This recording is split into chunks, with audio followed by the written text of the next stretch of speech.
Let's start today's episode.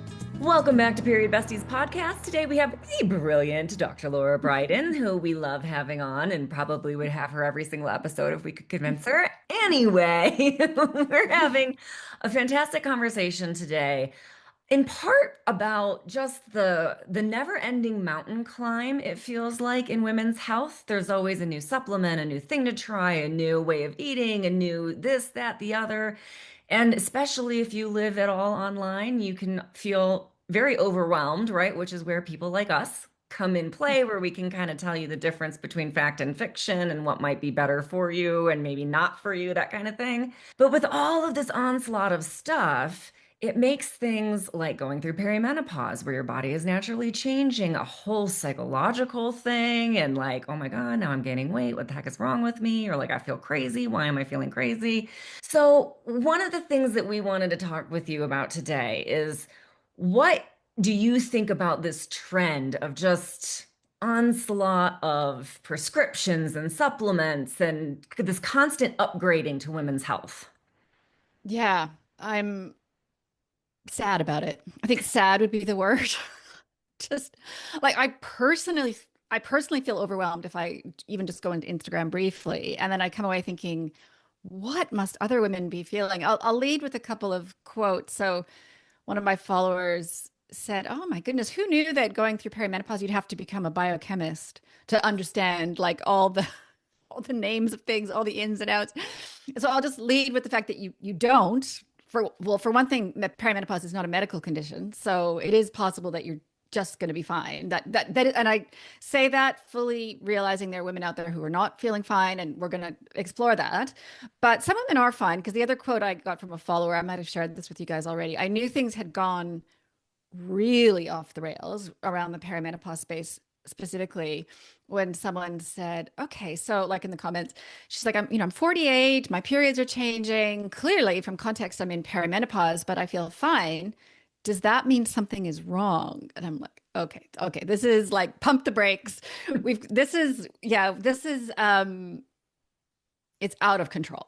Like I think it's fair to say I think anyone who's a clinician and also like in the space would just say things have gotten out of control.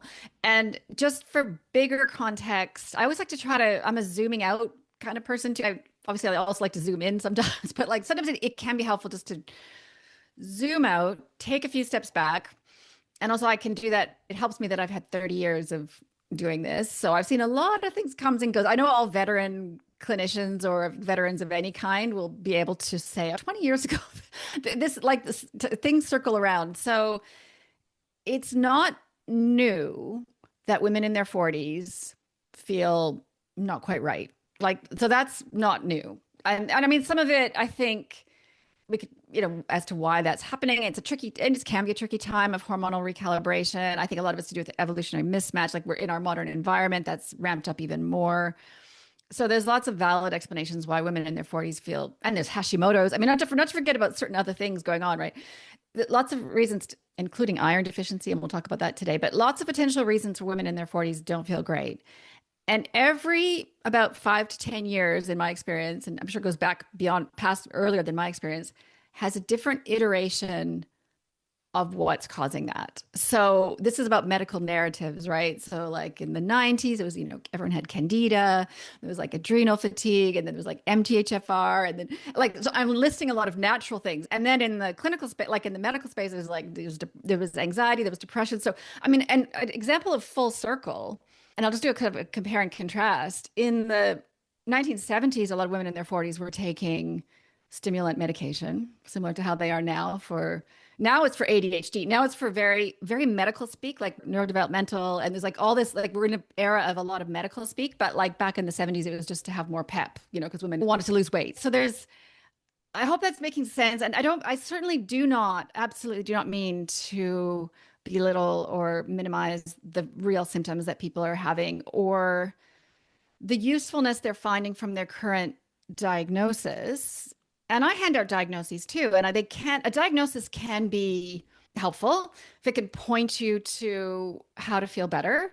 That's what it's for. But it can also just be very overwhelming, especially as we sort of accumulate more and more diagnoses. And I guess I would consider perimenopause is one of those. I mean, certainly some of the mental health. And again, I'm not dismissing that they're real, but they're only narratives, they're only descriptions that this generation of clinicians has decided to apply, that lens to people. And so a beautiful phrase that I learned from a psychologist friend of mine was wear your diagnosis lightly. I would say that for perimenopause as well. It's like, okay, take it on board as something to think about, hopefully find ways to feel better, but be prepared to it's not you. Like, it's not like, once you've had a description of your symptoms, it doesn't mean that's your permanent label now.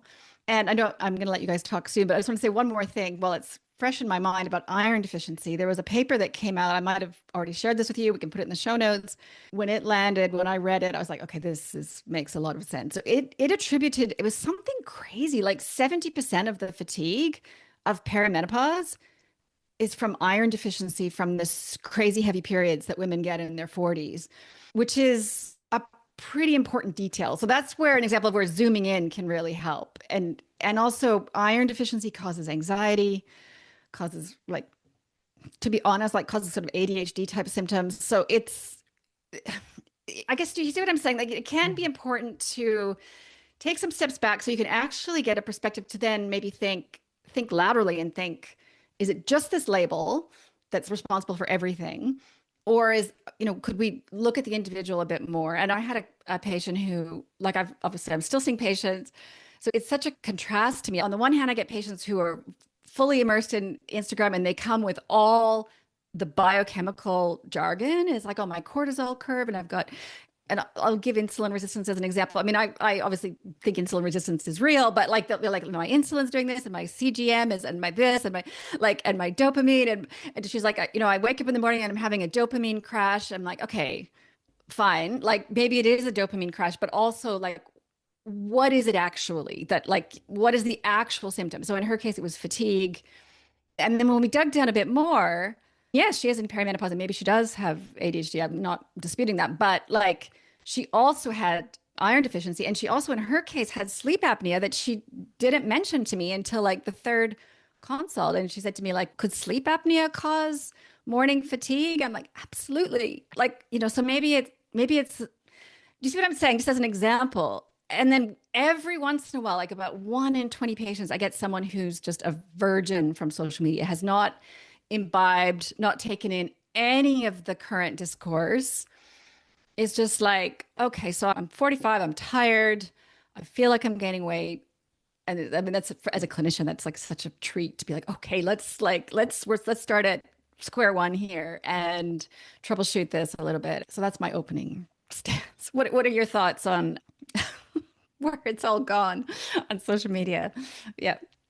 I mean, exactly. I think a lot of times even I go on there and I'm overwhelmed with the information and the new supplement and the new thing. And Stasha and I hold workshops and we're working with women in this group. And Stasha and I talk a lot about like less is more, like that start with the basics of foundation and try to put all the pieces of the puzzle together. But I think it's really hard with all that extra noise to narrow it down, even for ourselves, because of course there's always something else flashing in front of us.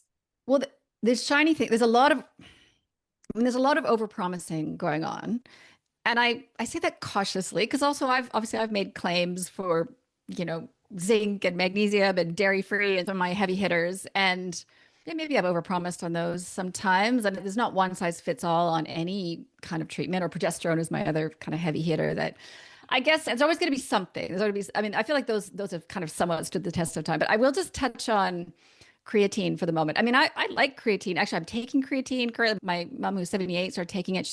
It was the supplement that's helped her more than anything in terms of brain energy. So I'm saying, like, creatine, like, it has value, but it's one of the shiny things, right? Like, one day I had a stream of like 6 patients, and every single one without exception asked me if she should start creatine on top of her other like 4 or 5 supplements. And in some cases we decided yes, and in some cases no. But would you say, is there any supplement that is just like the one thing that people should be taking? I mean, what are your thoughts? I mean, not to pick on poor creatine, because like I said, I think it has values, but it has definitely been a shiny thing through 2025, early 2026. What are your I mean, thoughts? same. I started taking creatine because Yeah. I was like, let me try this. It seems to be Yeah. really helping. I Yeah. just started taking it, so I don't really have any pros or cons Yeah. yet about it.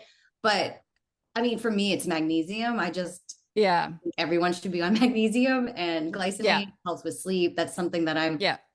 I feel like the over promise on that is like 0 to 1. Like everyone that gets on magnesium glycinate pretty much sleeps better. Like that's my Yeah. favorite. It is a tried and true. And maybe creatine will become the next tried and true. So again, I really, in this today, I don't want to dismiss any one treatment. It's not about that. It's what we're talking about today is the overwhelm and the feeling that a lot of women have, not everyone, maybe some people are somewhat immune to it and just a bit more logical brain. But I think many of us, even experienced clinicians, after 5 minutes on Instagram, come away thinking, oh, I should be taking that. Or why have I not been doing this? Oh, this is the next thing. It's like, oh my goodness, I thought I was doing pretty well. I thought it was healthy. Thought I had it dialed in. And now there's like this whole other to-do list. Yeah, I'm a like a one thing at a time person. And that's the Right. one thing that, like training coaches, I'm always like, you can't know what is working if you're throwing multiple things at your client. So one Yeah. thing at a time. And so I try to do that for myself as well. Like I'll see something out there in the internets or somebody will recommend Yeah. something to me and I'll be like, okay, well, when I have an opening in my schedule to try a Right. new thing, but right now I've Uh, got three things on deck. So I'm gonna just yeah. spend another month with this and then we'll put you on the list. Like, Oh, Stasha, you might be one of the more logical sort of types. I mean, this factored into this. There are lots of different personality types, and people I think are responding differently to some of this. oh yeah, Um, no, but for I guess sure. this podcast would be for people who are just feeling torn in every direction. Like, and I guess I think I can say this very confidently. In 5 years, in three years, in 1 year, in 6 months, there's going to be something new. So, Oh, in no scenario are we currently like at this. Is the current discourse, has it landed on the right thing? There's going to be more things coming.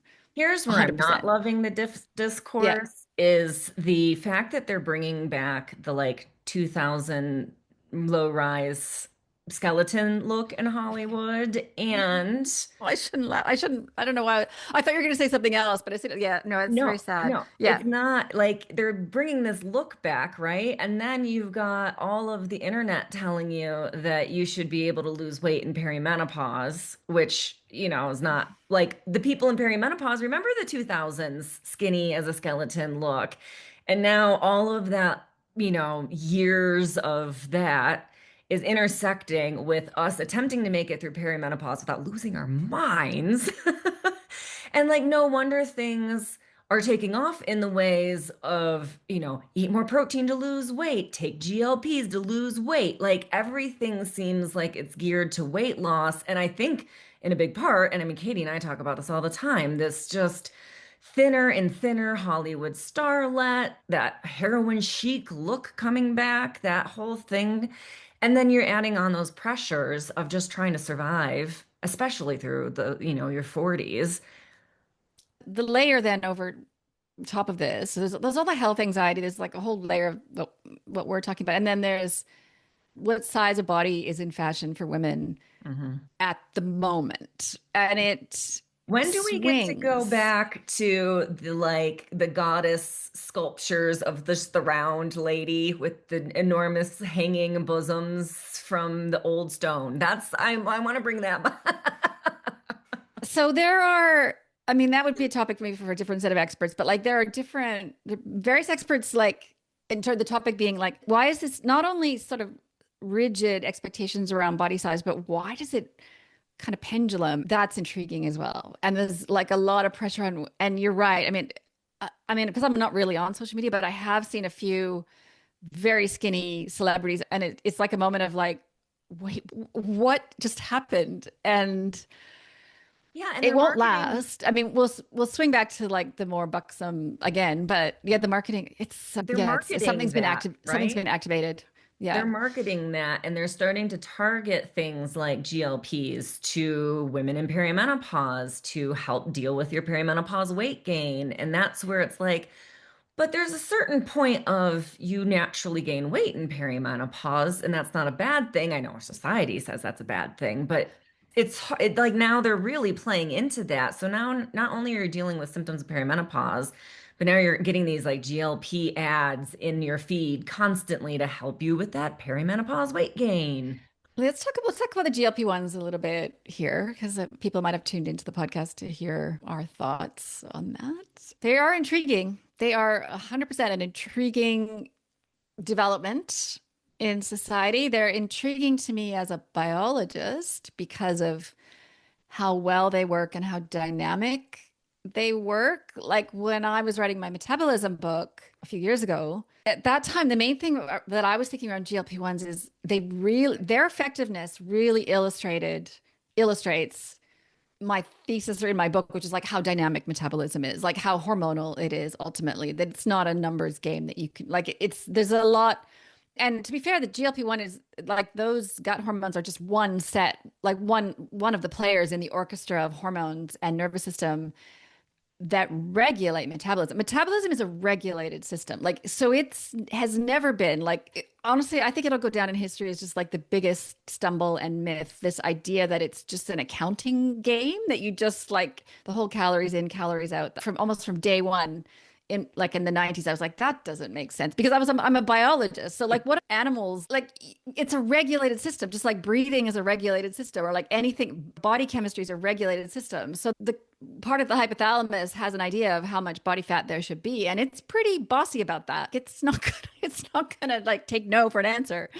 So, and the medications work on that. They work on the brain ultimately. So I think they're intriguing and they're also an illustration. They're current, like the kind of every time you open up the health news, it's like, oh, and GLP-1s can help with heart disease and they can help with this condition and autoimmune or like all these things.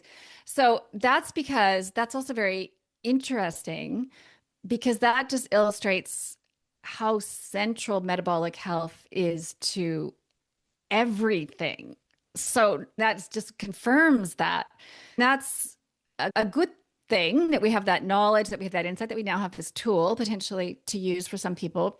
And then the other thing it illustrates the presence of these medications in our life now collectively is they're here because not the entire population, but a big chunk of the population of humans and their pets, which is kind of strange actually, got pushed into metabolic dysfunction or insulin resistance through no fault of our own. I mean, the scientists are pretty clear on that. It's been a perfect storm of environmental toxins, potentially medications, like potentially things like antibiotics and like various other things that have played a role in this. Potentially, I'll just say it, vegetable oils and like processed food, including potentially processed vegetable oils and high omega-6 and various factors, ultra refined carbohydrates, and emulsifiers and all the things in ultra processed food have over the generations, because it's cumulative, it amplifies every generation. Over the past like 3 generations max, we've gone from obesity, and insulin resistance being quite rare to being the norm, and even in young people. And so the GLP-1s are helping to address that. And so it's hard to fault them in that sense, because obviously some people are very, very enthusiastic about them. And I can understand why, because they do improve metabolic health. They do improve insulin sensitivity. They're not the only way to do that. And I'm not saying I'm not making a moral judgment. It's not a moral thing anyway. It's actually, to me, it's not a moral thing at all. It's like, to me, it would be biologically cost benefit analysis. If there's metabolic dysfunction or insulin resistance, that should be addressed in some form. Again, keeping in mind, wasn't the person's fault that they ended up there in the first place, but there are a combination of things to be done. Obviously, my metabolism book tackles a slightly different set of, I break it down to metabolic obstacles. So for every person, there'll be like a different set of keys that you have to, like some systems where you have to have like 3 keys at the same time to actually unlock this. So some people might be hammering away at a low carb diet, but like if there's other things going on, nothing's going to shift. The needle won't move in terms of insulin resistance. So there's always going to be sort of just a combination of things that different people need to do to make progress. And in some cases, GLP-1s or microdosing GLP-1s could be part of that, especially if there's food addiction. I'll just say, I think when it really shines is if there's been like carbohydrate food addiction. Like I know that word is loaded, but like I would say the science is there for some people. And again, it's not a moral thing.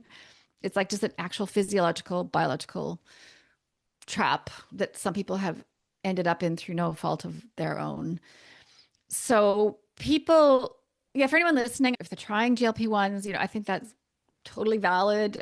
At the same time, I don't think you should feel like you have to, like you're missing the boat train somehow if you don't, or if you've tried them and didn't feel good, then that even microdosing, then that, or maybe the dose could be adjusted. But in what I've observed, and I haven't had, and a full disclosure, I haven't had a lot of clinical experience with the GLP-1s, which is why I haven't written about them extensively. I only touch on them in my Metabolism book. But there are, well, with any medication, and any intervention really, there's potentially going to be a cost. The clinicians I've talked to who are prescribing them, and some of the experts I've talked to around them, there's going to be a biological cost for them. And I think that cost might be lessened by microdosing, but I think one of the costs will be, big picture, is that they do act on the brain. And they're not a bioidentical, body identical hormone. I mean, they're a medication. They're like, in some ways, I said they're a psychiatric medication. Like they do act on the brain, they act on the reward system, the dopamine system, which is why some people are reporting to me a little bit, and also in the literature, like a reduced motivation for anything, like reduced motivation for food, but also for like sex and life. And then with anything that works on the nervous system or hormonal system, they have to acknowledge that there's potentially going to be a rebound effect. Like when you stop, then if and when they stop, what does that mean? So there's just some of my free floating thoughts, and there's so much nuance in this topic. But again, a takeaway for listeners would be if you're only just feeling pressured to try them because that's what women in perimenopause are supposed to do, then you have permission to not do them, or at least not do them at this point if you don't want to, or like depending on the state of your metabolism. Whenever there's a cost benefit, the benefit's a lot more worth it if it's a state of severe insulin resistance, which some people might have listening. Then of course, yeah, then you want a stronger intervention is probably warranted. What are your thoughts on that? Yeah, I mean, it makes a lot of sense. A few of my clients that have done the GLP-1s are the ones that have a lot of food noise, and it's completely changed their life. Yeah. Where they don't wake up and just think about food all day long. Yeah. It's really benefited them. Not only have they reduced that food noise, they have so much more space in their brain now to think of other things. So it makes a lot of sense to me when you're talking about kind of the ADD, ADHD part of it, because a lot of them were kind of noticing the food noise was making them not able to look at a to-do list and follow through. Sure. And now that there's no food noise, they're able to actually follow through on things. And weight loss, and I think like the smart thing that they're doing is working with me as well to work on the foundations and eating enough, because I think that's a hard thing to do on that, is making sure you're eating enough food because you don't want to eat. Yeah. So really making sure you're getting enough of the food to support you, the exercise, everything else, so that when they do go off of it, which some of them have, they already have that lifestyle in place. So it doesn't feel like, I don't even know if this is the right word, but like withdrawal and like everything kind of jumping back at them. So that's what I've noticed. Yeah, that's good. This seems like quite common observations. What are your thoughts, Tasha?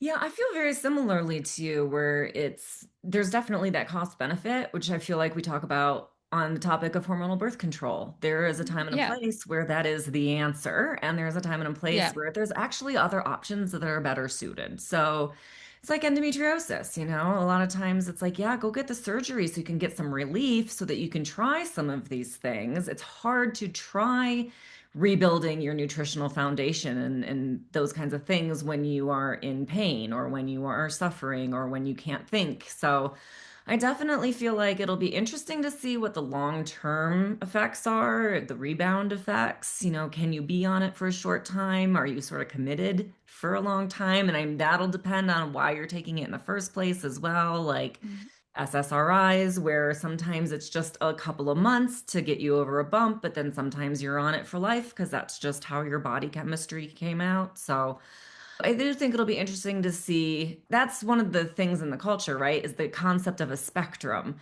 of everyone. There's, neuronormal, quote unquote, to neurodiverse, quote unquote. You can have a little of something, you can have a lot of something, you can need just a little bit of a hormonal therapy, you might need a lot. Like, there's spectrums and all this stuff, and that's where there is no one cookie cutter answer for people. There are some go-tos for sure. Like we were talking about magnesium glycinate. That's one of my go-tos for myself and clients as well. Vitamin D is another go-to for myself and clients. That's kind of a regular one that comes up. Like, have you tested your vitamin D lately? Because that one, I see clients coming in with low vitamin D all the time. Yeah. So yeah, there's Iron. definitely some things that are like, yeah, let's fall back on that. But then there's a lot of other things that's like, that could be right for you. Or, yeah, I think we could figure out some better things for you. So it's funny you'd mentioned the SSRIs. I'll just share so was training and qualifying as a clinician in the mid 90s, right when SSRIs were invented. And it was definitely to me, looking back, it had a similar vibe. There was a huge amount of enthusiasm for this, especially this narrative around serotonin deficiency, which actually we now know was never the narrative around it. And I'm not saying SSRIs don't work. Now they're saying they actually work via different mechanisms, which is fine. But the narrative that serotonin deficiency was the cause of depression and that these medications fixed that was so strong. I mean, if anybody listening, any clinicians listening were around in the 90s, and it was so, there was like, the cell was so convincing. It was like, there was literally no downside. Like, these are magic medications. You take them, you're going to be walking around in this bubble of happiness forever. That even at the time, as a young naturopathic doctor, I was thinking, I wonder if I should I wasn't depressed. I was like, I wonder, that seems like a life. Didn't use the word life hack, but I'm like, am I doing myself a disservice by not getting this bubble of happy serotonin? Like, maybe I should. And I didn't, but there was what reminded me of now is there was definitely this ethos of like, what could possibly go wrong? So fast forward 30 years, and there's a bit of nuance around SSRIs, right? I mean, depending on who you ask, there's a lot of nuance, and that would be for a topic for another day, but there's definitely some downsides. And so I think, just as a cautionary tale, I think any new medical, to be fair, GLP-1s are not super new. They have been used in diabetes for a couple decades. So they do have somewhat of a safety record already, but they're relatively new on this population-wide taking of them. I think this is a little bit cold, but like as a biologist, as a scientist, I'm also just kind of thinking, I'm curious to see how this plays out. all these guinea pigs taking it. I'm like just really curious to see where the data's at in 5 years, in 10 years. That's true for a lot of things in medicine, actually. I mean, obviously I want to live, I've been interacting a little bit with the longevity, anti-aging people. And actually one of the reasons I want to live for several more decades, if I can, is to see how some of all of this plays out. I'd like to see where we all land collectively on hormonal birth control in like the 2050s, 2060s. If they look back, because I predict they're going to look back and just be like, okay, that was weird. Why? Wait, what? Why for like 5 generations did they think it was totally fine just to routinely switch off the ovarian hormones of hundreds of millions of women and just call it a day? And this is back to my pet topic, be like, there's a lot of wishful thinking going on. It's like, we can, just to jump to hormonal birth control for a bit, like they induce essentially a menopausal state in teenagers and women in their 20s. Like there is estradiols at menopausal levels on most types of hormonal birth control, with exceptions. And so that has been considered totally gold standard fine for about 50 years And if you think about it, like I do predict future generations will think that was, I don't know what they were on, but that was like a very weird thing to do. And especially, I find this particular, I'm bringing it up now because I find it particularly jarring with, like more than a little jarring, with all the perimenopause discourse, all the enthusiasm for estradiol, our main estrogen, which I share because I've always described myself as the cheerleader for ovarian hormones.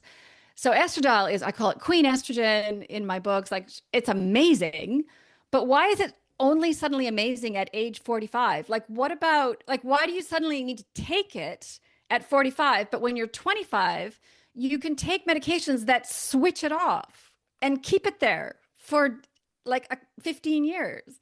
I'm just like women in their 20s need estradiol more, arguably, because that's when they're building bone, like metabolic reserve and bone density. And Has so this is there what I mean been about the any study that's come out that's talked about like earlier onsets of osteoporosis or right. cardiovascular disease or things So like that that due to hormonal birth control from a young age? Most fitness apps ignore your cycle completely. And the ones that don't, they slap generic advice on a calendar and call it personalized. Tempo is built on a different idea. Train with your body, not against it. A 15-second daily check-in captures how you actually feel, then combines that with your cycle phase to recommend the right workout for today. Not based on averages, based on your body. It's free, it's built for women. Search Tempo Cycle on the App Store or tap the link in the show notes. Use code BESTIES for 3 free months of Pro. okay, so I've accumulated a few data sets, which I can, if you guys remind me, we can put them in the show notes. There have been a few big population-wide studies. So as you know, these population studies, what do they call them? Like prospective, kind of just observing, like over time. Like they can't prove causation. Yeah. They never can. So, but they are interesting. And what the signal that's emerging from them, I can say confidently that more than one large data set, the signal that's emerging is that women who have decades of natural menstrual cycles live longer. Now, like, so it's confounded because, okay, so women who took hormonal birth control don't seem to live as long, but is that because they had health problems like, you know, PCOS, insulin resistance, and that's why they were on birth control? And then that's actually why I acknowledge that. But I think we're never going to, I don't know when, maybe future scientists will be able to sort of prove definitively one way or the other. And it's always going to be individual variation, but we don't know about I don't know if we know about the onset of osteoporosis, but we do know that pretty confidently that young women on hormonal birth control do not achieve peak bone density. Mm-hmm. They fail to achieve it. So, I mean, I guess we'll follow that population in 40 years and see what that means for them. So it's something that comes up like every time one of my sad. friends or somebody that we know gets diagnosed with some version of bone density loss. I always go, were you on hormonal birth control? just curious, just for my own. Right. You're keeping your own little just keeping my own little tab. And so far, study. They all have been. Yes. So because so many women have been. So Yeah. But that's an example of, okay, this is like a broader theme in our conversation today. I've already said the phrase, but wishful thinking. There's a lot of wishful thinking. I mean, there's a lot of wishful thinking in lots of areas in human endeavors, certainly in medicine. I would just give statins as an example, SSRIs as an example. They're released with a lot of wishful thinking, often tied up in that they're making profits for people. And I don't know to what extent the profit making plays a role in GLP-1s. Like I don't sort of know the finances of that medication, but I think a lot of it's just what really well-intentioned wishful thinking too. It's like we just want people to feel better, and it's a lot of like, what could possibly go wrong? I'm not exempting natural health practitioners from that. I mean, I think I've been guilty of a lot of wishful thinking with different interventions too. You're hoping they're going to work. You've seen them work with some other people, and you want them to work for everybody. In defense of many of the natural interventions, the stakes are lower. Like they are removing dairy from your diet for a few months to see if that helps your pain. Maybe I've been overly optimistic about that sometimes, but like it's not, like if it doesn't work, this is an example of like if it doesn't work, it's not that big a deal. If you take zinc tablets for a few months, you're out $30 or something. Like, so I guess this is back to the cost benefit. Yeah. I think we can afford to be a little more hopeful, a little more wishful thinking around things that have less likely to have unforeseen rebound effect. And not all medicines have, some medicines do have unforeseen effects. I'll just give an example for, I guess, fairness. And so you guys I don't know how much is happening in North America, but sort of down here, Australia, New Zealand, there's been a lot of concern about some people reacting to vitamin B6 negatively in terms of, hasn't really hit there. B6 is amazing. And it's one of my mainstays for like women's health. I sort of use that for PMDD and a lot of things, but it does, over the past couple of decades, it's become clear that some people are developing the more rare nerve damage effect from it. Not it's still quite rare, but like it's happening at lower doses than people thought. So there's been a correction around that.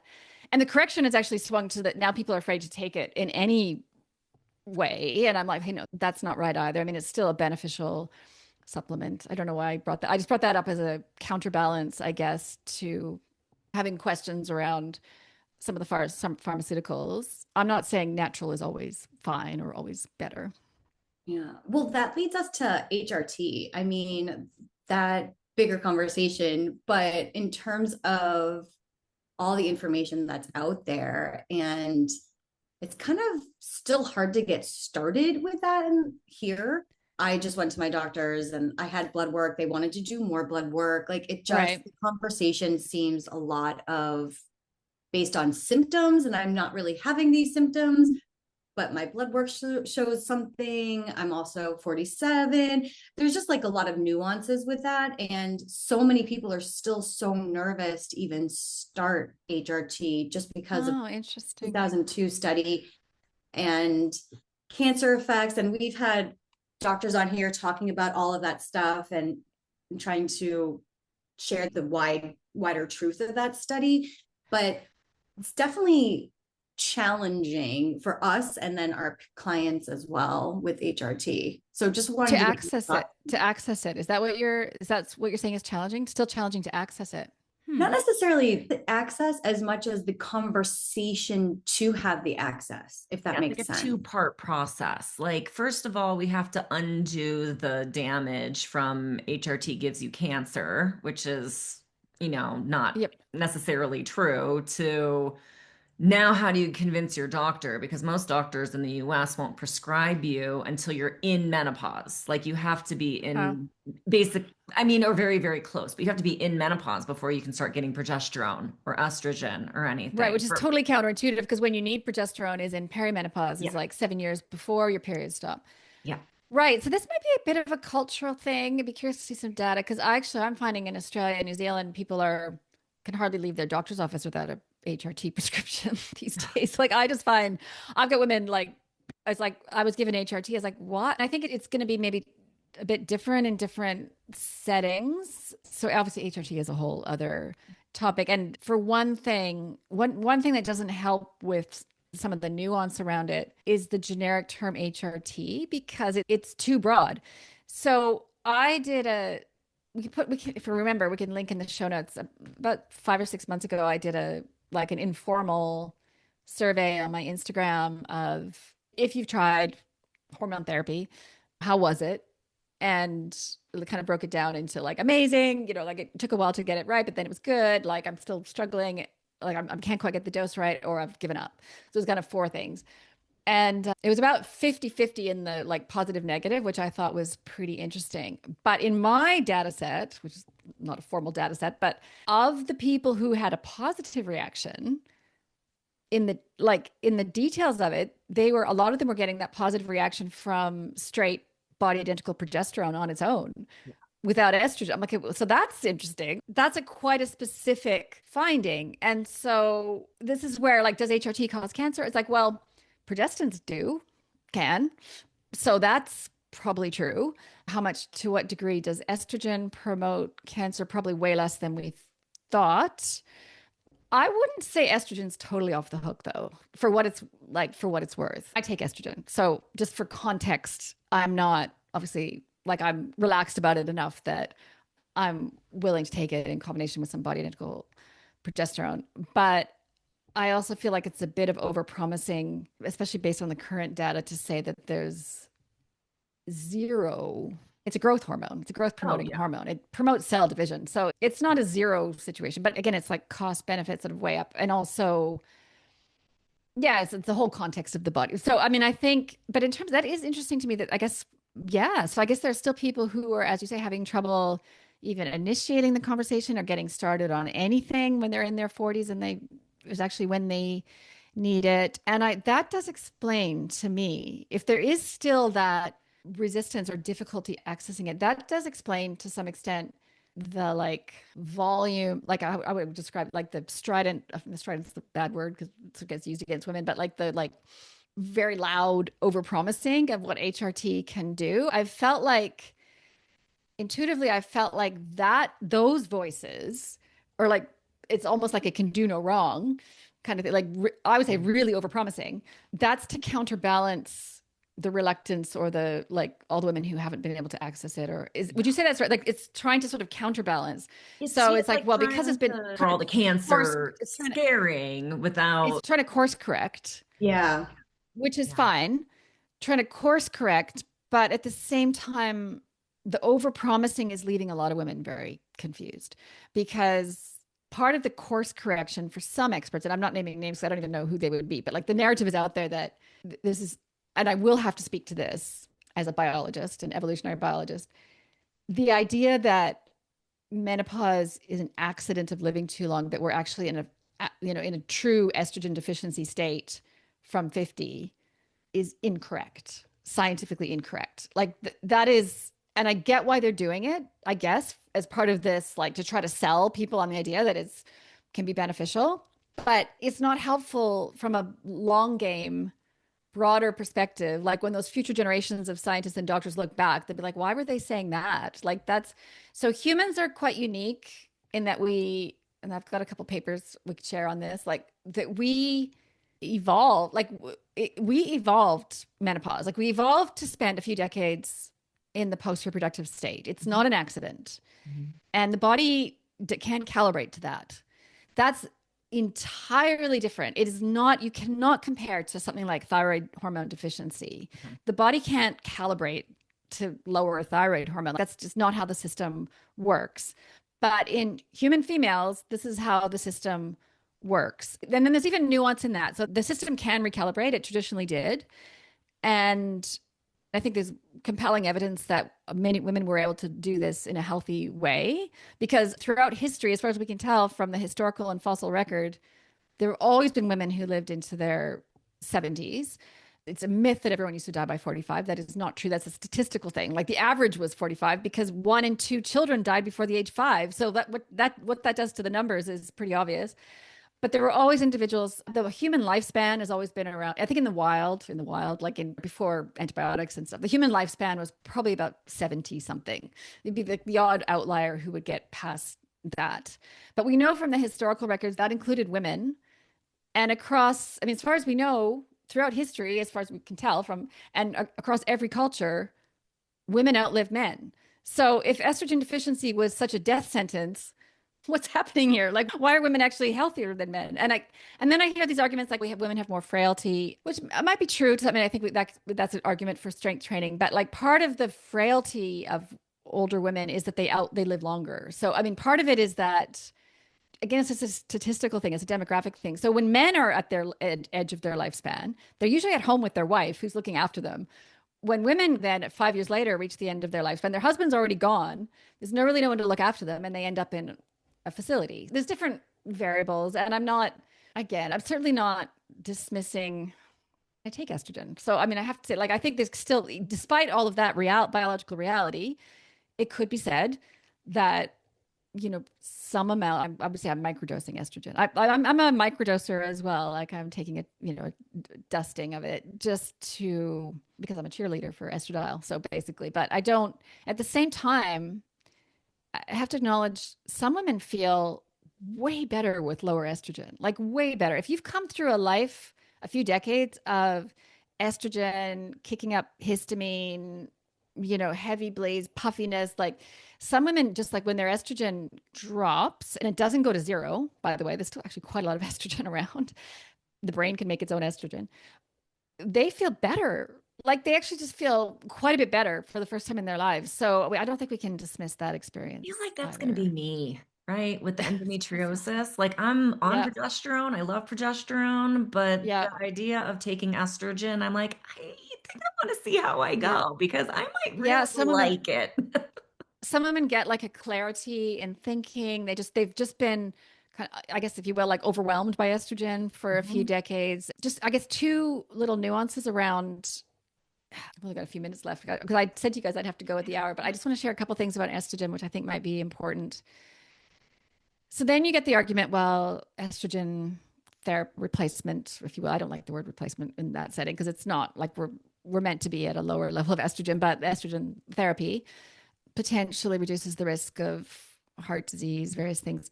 A lot of that hinges on insulin resistance. So estradiol, I'm fairly confident to say, can mitigate insulin resistance or improves insulin sensitivity. That's why young women of reproductive age generally have lower rates of insulin resistance compared to men of the same age.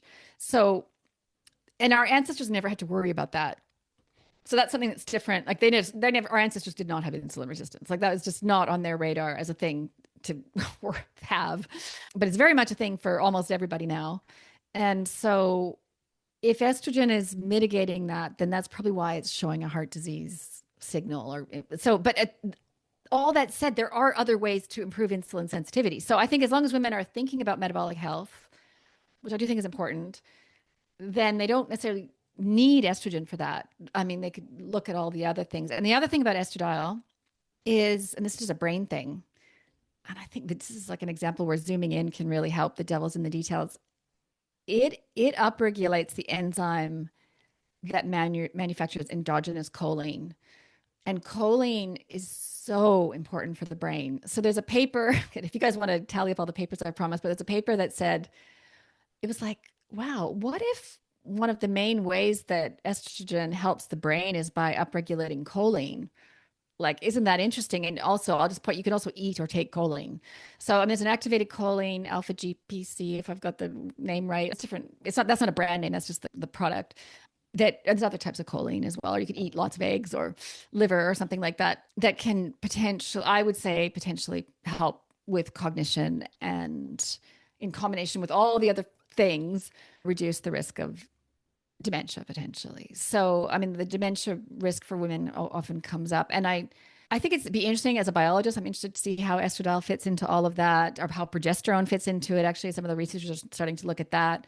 One of the big data sets that I talked about, I think sort of raised a possibility that progesterone can help with long-term brain health. So I think, there's a lot of nuance there. And I'm curious to see how it all plays out as we start to understand it better. I hope that's been helpful for your audience. Are there any other burning questions we should tackle before we?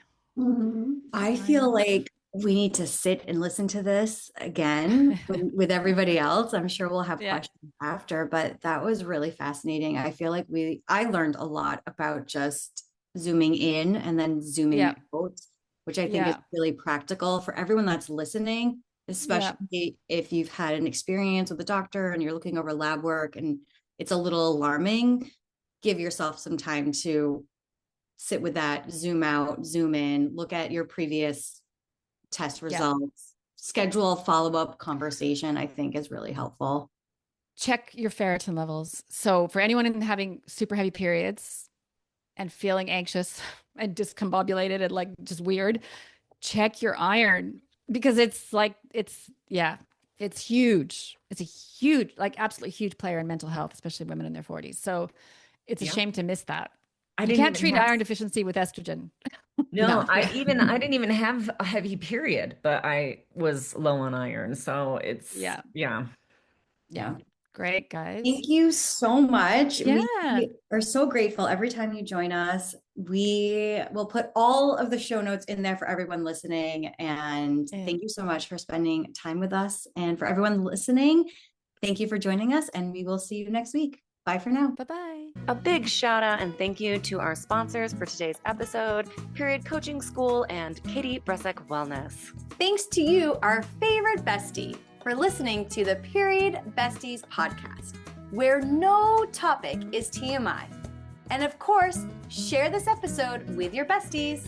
Remember to leave us a 5-star review, nothing less than the best for us besties, and subscribe wherever you listen to podcasts. You can follow us on Instagram at Stasha Washburn and at Katie Bresek, or email us at periodbestiespodcast@gmail.com. Check out more about us at katiebresek.com and periodcoachingschool.com. And of course, check the show notes for free goodies and extras that support this episode. We'll see you on the next episode. Bye for now, besties.